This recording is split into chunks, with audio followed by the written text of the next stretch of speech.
Today is one of my favorite Wednesdays of the month, which means it has to be What's for Dinner Wednesday.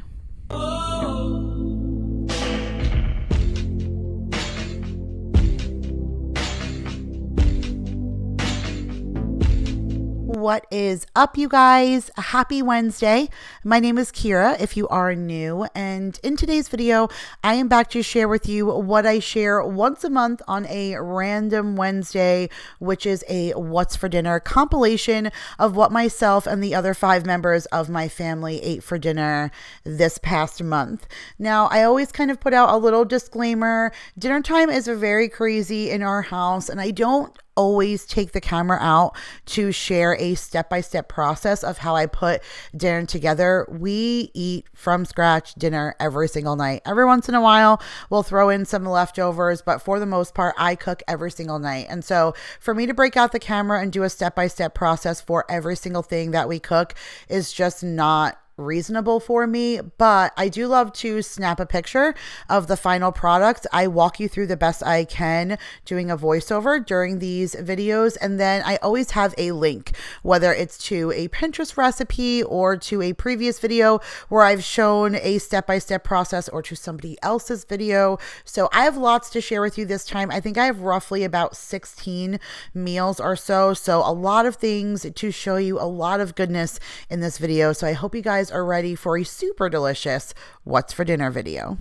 So oddly enough, I think for the month of March, I put out my last What's for Dinner video on St. Patrick's Day because it fell on a Wednesday. So I didn't get to include what we were cooking that day. Now, I will attach up above an iCard for the video from St. Patrick's Day where I actually shared how I put all of this together, but I had a lot of fun putting this meal together, and so I made sure to snap a picture to share with you guys today.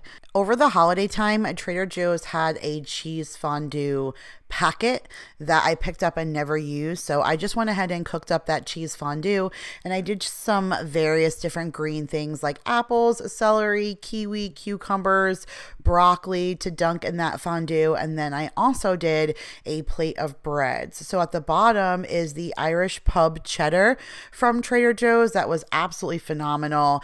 And then to the right side is the beer bread that I also got from Trader Joe's, which was super easy to make and absolutely delicious. I had gotten some rye bread from Walmart that I cut up, and then those are also pretzel bites from Walmart that I heated up, and that was just perfect inside of that cheese fondue. It was just a great appetizer. But then, of course, you save the best for last, and that is the corned beef in the crock pot with carrots and potatoes. And one of you guys suggested to use a bottle of beer, which I did happen to put in this time, and it really just gave an extra tenderization to the corned beef. I usually don't necessarily like boiled, so to say, meat like that, but I literally love the flavor of the packet that the corned beef comes with. Between that and the beer, it was just a perfect combination. The flavor of the carrots and the potatoes. I don't do cabbage in my corned beef because nobody else likes it but me, but this was one heck of a St. Patrick's Day dinner. Super, super yummy. Now, next up is a Crunchwrap Supreme. So this is kind of like a Taco Bell dupe.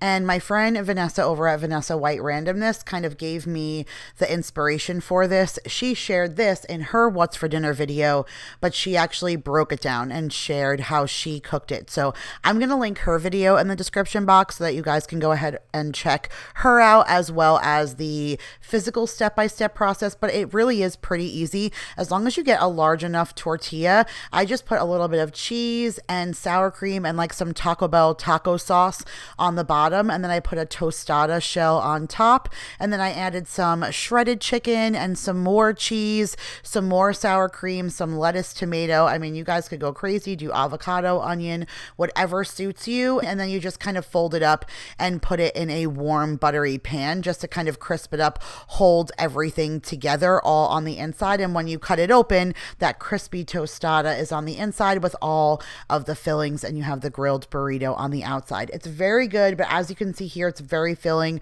I served it on the side with a little bit of nacho chips, but I didn't even get halfway through. I ate half for dinner and half the next day because it is very filling, but they are super yummy. If you've ever had one from Taco Bell, this blows that away. So definitely go over and check out her video, but this was definitely one of the favorites from this past month. Now, sorry about the weird angle of this photo, but this was actually something that I just snapped randomly with my cell phone and text to my husband while he was working one late night just to show him the plate I made for dinner. And I decided to include it in today's video because I never, took a picture for myself. But this was on a night when I was doing massive amounts of meal prep. So on this night, I used the funfetti pancake mix that I had, and I just used it to make a huge batch of waffles. I had some tater tots, like a half a bag stuffed in the back of the freezer somewhere, that I just cooked up on the side as your almost like your hash brown for your breakfast. And then I made a big thing of scrambled eggs and cheese. I made a pound of bacon. We had some leftover brioche buns in the refrigerator, so I made Daryl a bacon, egg, and cheese sandwich with a little bit of those hash browns on the side, and then 2 of the waffles. But that was our breakfast for dinner. So now here was my little take on that viral TikTok pasta. I didn't really do it any exact way at all, like the actual recipe is supposed to be. I know for the actual recipe, you're supposed to use feta. I wasn't really sure if I wanted to use feta because I wasn't really sure if my family would like it. That's not a cheese of their choice, not to mention because this pasta went viral, literally feta is almost impossible to find right now. So I used a garlic and herb boursin. That's like a cream cheese base, if you don't know what that is. And you just cook it up in a pan with some olive oil and some tomatoes, like cherry tomatoes, a little salt and pepper. And once that all gets soft where you can mix it together, you just put that over some pasta. I think you're supposed to use basil, but I folded in some fresh spinach. I topped it with that Parmesan Asiago fresh shredded cheese mix that I get from Trader Joe's. I served it with that sourdough bread warm with butter that I got from Costco, and that's actually one of the kale salad I believe that I got from Costco as well, but it was a super delicious. The pasta really surprised me. It just went super well with the salad and the warm bread. Like, this was a surprisingly good recipe, and I'm definitely glad that we gave it a try. So here's one of those meals that scream comfort food to me or childhood. My mom always made chicken a la king when I was a kid growing up. And it's just one of those things that are really, really simple to make. You just chop up some chicken. I put a little bit of olive oil at the bottom of the pan. I throw in some diced onion and garlic. And once that becomes translucent, I throw the chicken in. And then once that kind of gets a nice brown and crisp on the side, I cover it with water and I just let it stew down on low and slow on the top of the stove all day until it gets soft. And then I just make my own version of chicken gravy with broth and stuff and then add it over the chicken. And then you just serve that over rice. And is literally so simple and easy to make, but it is so warm on a cold, rainy day. It's just perfect with some really buttery rice. And it just is, like I said, it's one of those real comfort foods for me that just reminds me of childhood. And I just put it with a little bit of sliced up carrots on the side that I just steamed and add a little bit of butter to. But that, like I said, was definitely a flashback for the good old days. Another flashback to the good old days is a roast beef. So when I grew up in my Italian-based home, every Friday was pasta and every Sunday was some kind of big meal, some kind of roast of some kind. And my mom always made a roast beef.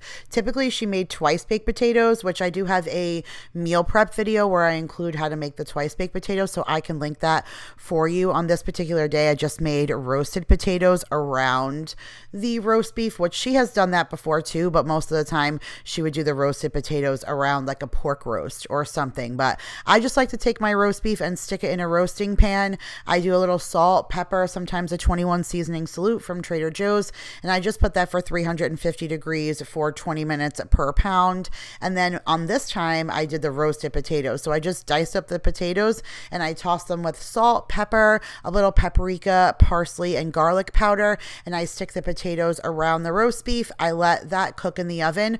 Once the roast beef is done, I'll take the roast beef out and I'll let it sit. And while it's resting, I'll crank the heat up in the stove and get the crisp on the potatoes. And then, of course, I had to have a little bit of corn, and I love myself sour cream and green onion on my potatoes and my roast beef. The only thing I was missing was a good beef gravy. But this was another one of those like simple but comfort food, childhood reminding dinners that was really, really yummy. So I'll make sure for this particular clip to link both videos that will help you get the recipes for this down below. But I did a collab with my friend Vanessa over at Lemonade Mom last year, and we did a series where we did crock pot meals one week, we did oven baked freezer meals another week, and we did instant pot freezer meals another week. And on the week that we did oven freezer meals, I made these orange marmalade pork chops. And you guys, if you like orange marmalade or that kind of like citrusy kind of glaze on top of any pork, this is the recipe for you. So I will link that video. I promise you, go check it out, and then you will come back and tell me it's the best pork chop you've ever had in your life. That Smucker's orange marmalade with the actual orange rind in it is just... it is spot on perfect. And I will continue to thank my girlfriend Bonnie for sending me duck sauce during Christmas time, because that is a side of duck sauce on the side of my pork that of course I had to dunk it in. And then that is my homemade pork fried rice, which I do have an entire cooking video for. I just make sure to tell everyone every single time that I am so mad that I forgot to add a scrambled egg in that video. I'll have to remake it again so that I can stop saying those words over and over, but just make sure to add a little bit of scrambled egg at the end because it really changes the entire flavor of the rice. But the pork chops and the fried rice and the duck sauce, yum, yum, yum. Another recipe that I have an entire video for is how I make my Alfredo. It's only 4 ingredients, but I've literally had people come back and tell me that they've made my Alfredo and they'll never make it another way again because it's easy and delicious. So on this night, I went ahead and made some Alfredo. I always cut up some chicken and throw it inside of there. I usually just cut up regular chicken cutlets and saute it in a pan with a little bit of olive oil and garlic until it gets crispy, and then I just fold it in to the cooked pasta and Alfredo sauce. My husband loves him some chicken Alfredo. It's definitely one of his favorite meals. And then that's another one of the chopped salad kits that we get from either Trader Joe's or Sam's or Costco. I have that on the side. And those are those plantain croutons from Trader Joe's, which they were also surprisingly very, very good. So if you haven't tried them, I would recommend them as well. So in this clip, this is not just a house favorite. This is pretty much a family favorite. If I go to an event for my family, they would ask me to bring this. This is my chicken parm. I have an entire cooking video that I can link for you guys as well. I know it probably looks a little, I want to say dry. Sometimes I feel like my pictures are deceiving, but after I cook everything for everybody else, I always end up taking mine and putting it back in the oven because I love the really crispy cheese along the edges. Like I love when my cheese and everything gets bubbly and extra crispy, but my chicken parm is probably one of my favorite recipes to make. It's in my cookbook that I put out with the girls, my first one, and that's always linked in the description box. It's on Amazon or on my website, but between that and my homemade meat sauce on top, it's super, super yummy. And I just put some cucumbers on the side with my homemade ranch dressing, and then a little bit of garlic bread that I made with that Chef Chamois garlic butter. Oh my goodness, this is like, that's the epitome of a good meal. So here's another meal that I baked the crap out of and got it so crispy that in the next clip, you'll actually see what it looked like when I mixed everything together. But this is a bed of mashed potatoes, and then I took little pieces of steak and I sauteed them in a pan with onion and garlic and fresh mushrooms. And once everything was cooked together, I added my own beef gravy and then put it in a casserole dish and baked some mozzarella on top. And then I took that and put it on some mashed potatoes and stuck that back in the oven so that it was like really crispy, almost toasty mashed potatoes with this really yummy gravy and steak and cheesiness that was baked on top. But when I first took the picture, I was like, yo, no one's even going to think this looks or tastes as good like because of the way that it looks. So I mixed it all together and took another picture to share this with you guys. But if this is something you want me to do a cooking video for, I will. It's kind of a dupe off of a meal that I know my husband used to love from when we both worked at Ruby Tuesdays. So I knew recreating it would make him super happy, but it made everybody else just as happy because this was dynamite. And this, you guys, is what Good Friday looked like in our house. So I was brought up Catholic, and so I'm doing my best to bring up my family the same way. And we were always brought up that during Lent, we're not to eat meat on Fridays specifically, and more importantly, on Good Friday. Like, that is the day that you make the sacrifice and you do not eat any meat. And so this time we did fish and chips. I had some ciabatta rolls that I picked up from Walmart, and then those are the Gordon's fish fillets. So I went ahead and just cooked up the fish fillets. That's 2 fish fillets on the ciabatta roll with a little bit of lettuce, some homemade tartar sauce. I toasted that ciabatta roll so it was like warm and gooey. So I had the perfect fish sandwich, and then we just made some homemade potato wedges that we baked off in the oven and just a little bit of ketchup. It was a nice simple meal, fish and chips, but I know that my grandparents aren't coming for me. I didn't eat any meat, and it was super yummy, and I loved it just the same. I shared how I was preparing this in a vlog video, so I'll link that up above for you guys, but I also have another recipe video for my rib rub, so I can link both of them for you in the description box so you can go ahead and kind of find, the exact dynamic to put all this together. But I found some great ribs at Sam's Club, I believe, or Costco. I'm not sure, either one of those bulk stores. And this one already had a rib rub on it, but I added a little bit of my own rib rub that I always have in a jar in my cabinet. And I cooked them in the oven at 250 degrees for like 3 to 4 hours and kind of cooked it on this very low and slow. So by the time it came out, it was fully cooked all the way through and super tender. But then I just threw some of that Trader Joe's barbecue sauce on it that we absolutely love. And my husband threw that on the grill and got it all toasty and crispy. He threw the ears of corn on the grill as well. I just threw them in some tin foil with a little bit of butter and a spoonful of sugar. It just kind of really makes them sweet and yummy. We put that on the grill, and I made a super easy pasta salad. And between all of those things, it was a perfect night.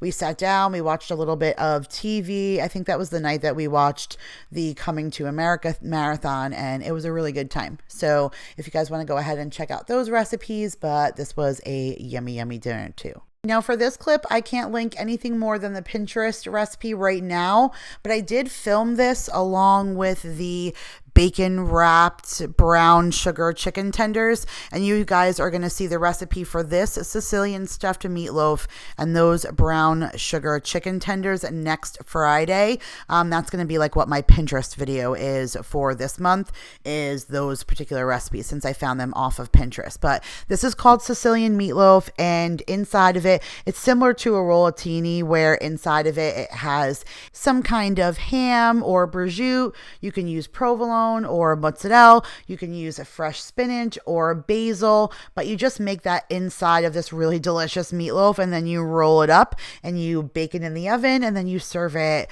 with a little bit of tomato sauce over the top. I served it with a side of spaghetti, and holy cow, you guys, this is definitely, everybody loved it. Every single member of my family loved it, and I love when I have nights that it's something that everybody will eat, especially when it's a newer recipe. So I'm definitely excited to share that with you guys, so stay tuned for that.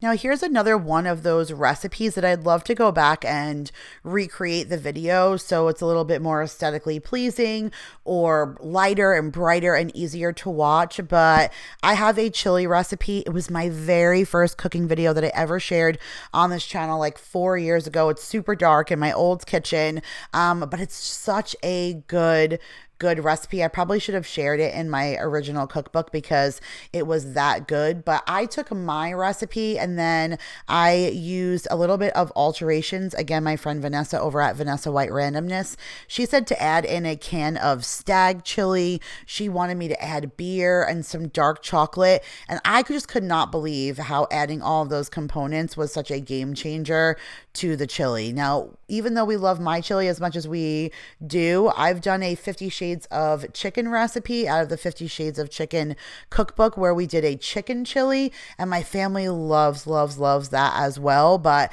this was like on a whole nother level. This wasn't like the chicken chili. This wasn't like mine. It was just a whole nother area of flavor. So once I was done cooking that chili, I just went ahead and put some melted cheese on top and some sour cream, some green onion. I had some cornbread in the freezer that we defrosted and grilled up and put on the side with some butter, and it was super yummy. So I'll link Vanessa's video where she showed the chili, and then I'll link my video as well, so you have a bunch of resources. But holy cow, this was just another night of comfort food.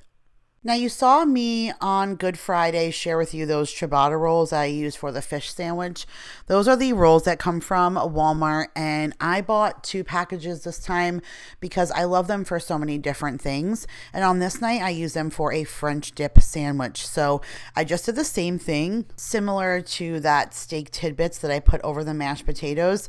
But I took some steak and I sliced it down and I put it in a saute pan with a little bit of onion and garlic and mushrooms, and then I made my own like au jus gravy. And then I took the ciabatta roll and I made it into garlic bread, melted some provolone cheese onto the bread, and then put the steak mixture onto the bread and melted another slice of cheese onto that, and it just made the most delectable sandwich. Everybody else had mac and cheese on the side, but I just don't like macaroni and cheese, so I just had a little bit of raw broccoli on the side with some dressing. I will choose a veggie over any kind of mac and cheese any day of the week, so that's what I had. But sometimes that French dip is just so different. It's one of those closet meals that you never think about, and then when you pull it out of your arsenal, you're so glad that you did, because it is just so super outstanding. Like, I didn't even need a side dish. I was perfectly content with just the sandwich, but definitely a yummy addition to this past month's dinner menu. And for our last recipe was something that we cooked up just a couple of nights ago, and that was some kebabs on the grill. So I had some stew meat in the freezer and I let it marinate all day in some spices. I love that 21 seasoning salute. I have a coffee rub that I got from Trader Joe's and just some various dressings. I just kind of let that meat marinate all day, and then I just put it on some skewer sticks with pineapple and red onion and green and red peppers and some mushrooms, and it was so yummy. I served it over a bed of rice. It was just perfect. Like, we needed nothing else. There was no need to cook another veggie. Everything we needed was right there on the skewer. The meat came out so tender. It was still like crispy kind of on the outside, so you got the grill flavor, but it was very tender on the inside. Maya has actually eaten almost every leftover piece because she enjoyed it so much. So I definitely will make sure to put those on the menu again, because again, she really enjoyed it, and I have to say we all did. It was a great kickoff to knowing that summer is right around the corner. But that, you guys, is it for another What's for Dinner video. And I am so glad, because you guys always write in the comments of these videos how everything made you so hungry, or everything looked delicious, or you shouldn't have watched this when you were hungry, but now you're starving. Well, I was not hungry before I was editing this video, but as I just sat here for the last 20 minutes and voiced everything over, I have drool on the side of my mouth because I'm literally remembering how good all these meals taste. So this makes me just as hungry as it makes you guys. So I'm going to go ahead and call it, but I hope you guys enjoyed today's video. And if you did, make sure to give it a huge thumbs up. If you are new here and you like this kind of video, make sure to hit that subscribe button and tap the bell, because I do post these randomly on a Wednesday once a month, so you'll want to stay tuned for that. Make sure you guys check the description box with all of the links and goodies, whether it's Pinterest or my videos or somebody else's, to get you to where you need to be for the breakdown for all of these recipes. If you have any questions, make sure to leave them down below in the comments. I love you guys all so much, and I will see you guys in the next one. Bye, guys.